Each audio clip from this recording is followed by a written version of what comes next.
गोरखपुर नाम का एक गांव हुआ करता था।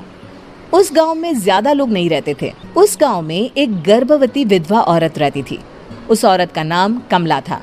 कमला अपने घर में अकेली रहती थी। उसके पति की सारी जायदाद उसके नाम हो गई थी, पर सभी गांव वाले उस औरत को मनहूस औरत समझा करते थे और सभी उससे नफरत किया करते थे। एक बार कमला राशन की दुकान पर खाने का सामान खरीदने जाती है। भैया जी, जरा 1 किलो दाल चावल देना।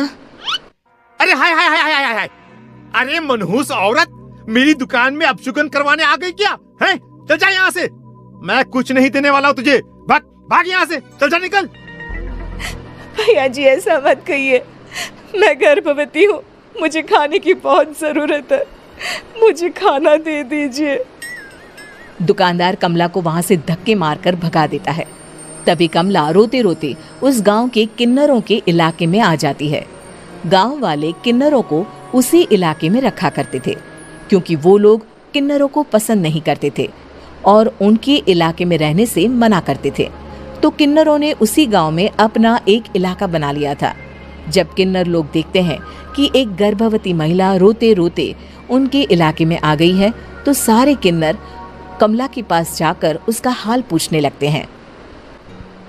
क्या हुआ बहन, तुम्हारी गर्भवती अवस्था में इतनी बुरी हालत कैसे? तुम रो क्यों रही हो? तुम डरो मत, हम तुम्हें कोई नुकसान नहीं पहुंचाएंगे। तुम शांत होकर सब बताओ कि हुआ क्या है। मैं कमला हूँ, मैं गांव के दूसरे इलाके से आई हूँ।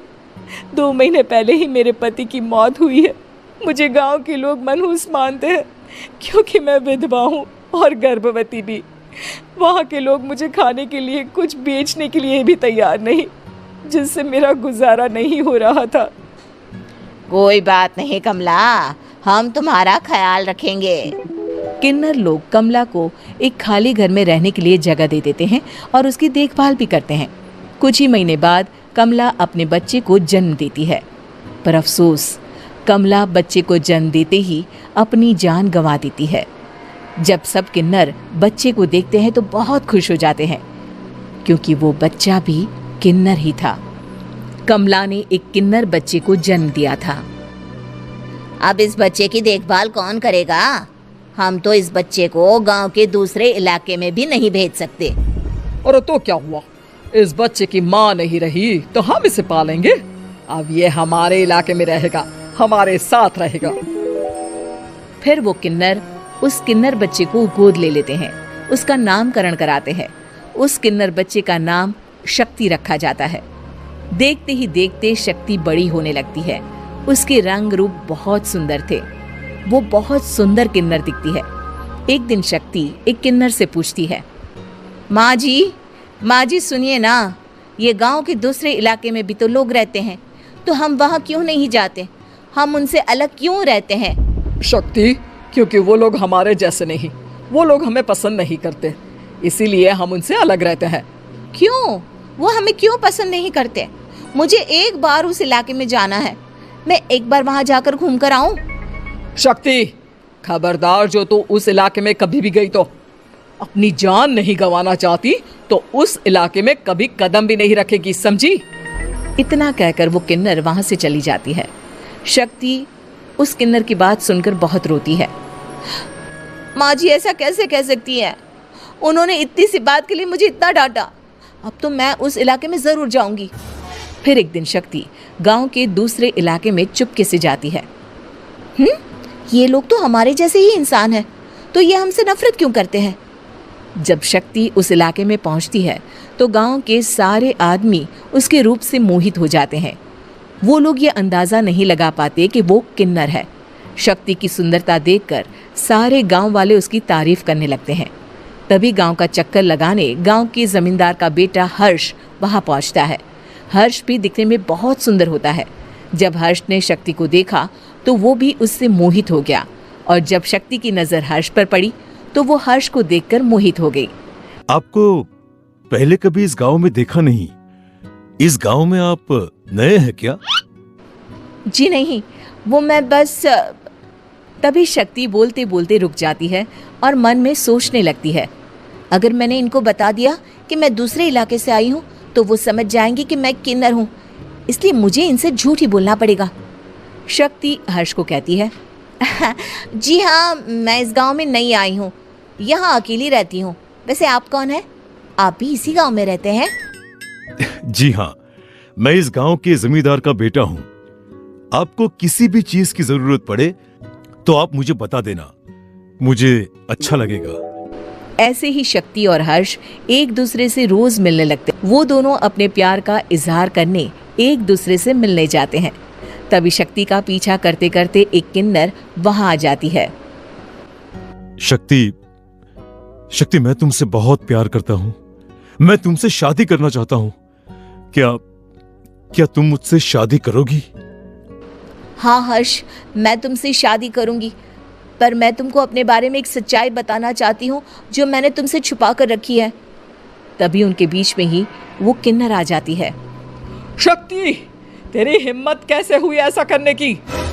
वो किन्नर शक्ति को खींचकर गांव के जमींदार के पास ले जाती है। हर्ष भी वहां शक्ति को बचाने के लिए पहुंच जाता है। जमींदार शक्ति और हर्ष के प्यार के बारे में सुनकर गुस्से में आ जाता है और शक्ति को गांव के बाहर निकालने की सजा देता है। शक्ति ये बात सहन नहीं कर पाती और कुएं में कूदकर अपनी जान दे देती है। जमींदार हर्ष की शादी गांव की एक लड़की से करवा देता है, पर हर्ष इस शादी से खुश नहीं होता। शक्ति अपना बदला लेने के लिए मरने के बाद किन्नर चुड़ैल बन जाती है। अब मैं इन गांव वालों को नहीं छोड़ूंगी, अब इनसे मैं अपने प्यार का बदला लूंगी। किन्नर चुड़ैल गांव वालों को परेशान करना शुरू कर देती है। एक बार वो रात को गांव के खेतों में पहुंच जाती है और वहां आग लगा देती है। सारी फसल जल के राख हो जाती है। जब एक आदमी रात को उठकर देखता है कि खेत में आग लग गई है तो वो वहां पहुंच जाता है। वो देखता है कि खेतों के बीचों बीच एक किन्नर चुड़ैल खड़ी है और वहां खड़े होकर ताली बजा रही है। गांव वाला किन्नर चुड़ैल को देखकर बेहोश हो जाता है। जब सुबह उस आदमी को होश आता है तो वो सीधा जमींदार के पास जाता है। अरे जमींदार साहब, अरे वो किन्नर चुड़ैल ने मेरी सारी फसल जला दी। अब मैं क्या करूंगा? क्या होगा मेरा? जमींदार चुड़ैल किन्नर का नाम सुनते ही सब कुछ समझ जाता है। अब वो बहुत डर जाता है।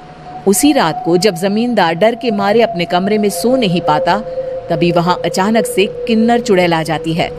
किन्नर चुड़ैल जोर जोर से जमींदार के आगे खड़ी होकर हंसने लगती है और ताली बजाने लगती है। जमींदार उस डरावनी किन्नर चुड़ैल को देखकर बहुत डर जाता है। तूने मेरे साथ बहुत बुरा किया, अब मैं तुझे जान से मार दूंगी। नहीं नहीं नहीं नहीं, नहीं। मुझे माफ कर दो, मुझे मत मारो। मैं कभी ऐसा दोबारा नहीं करूंगा। अब तुम जो बोलोगी वही मैं करूंगा।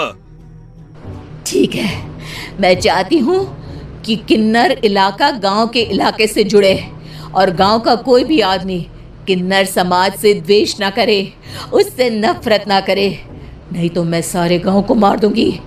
और तुम गांव में एक नया कानून बनाओ कि अगर किसी ने भी किन्नर समाज को हानि पहुंचाने की कोशिश भी करी या इनसे भेदभाव करने की भी कोशिश करी तो उनको कड़ी से कड़ी सजा मिलेगी।